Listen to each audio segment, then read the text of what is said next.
One day in Basra, Khalid bin Safwan joined a group in the mosque. He then asked, "What is the purpose of this gathering?" They said to him, "There is a woman who informs men about women that are available for marriage." Khalid was keen, he also wanted to get married, so he decided to go see her. He went to her and said, "I want to marry a woman." She said, "Okay, describe to me the type of woman you like." He said, "I want her to be a virgin who is wise like a married woman, or a married woman who is innocent like a virgin. She should be sweet when she is near, splendid when she is at a distance. She should have lived a life of luxury and then became afflicted with poverty. So she has the manners of the rich and the humility of the poor. When we gather wealth, we should be as the people of the world, and when we become poor, we should be as the people of the hereafter." The lady was surprised by Khalid's request.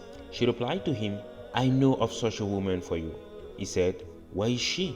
She replied, "In paradise, so work to achieve her." You see, in life, don't expect people to be perfect. Even our Creator Allah Subhanahu wa Ta'ala is not expecting perfection from us. Take things easy on people. You would not always like every character of your husband or spouse. Don't focus on those negative qualities. Instead, focus on the good qualities he or she has. We are all human beings and we are not perfect. That's what makes us human. Always focus on the good. Let us know in the comment what you want our next video to be about. Don't forget to like the video and subscribe to the channel. For more motivation, watch our next video that's currently displaying on the screen.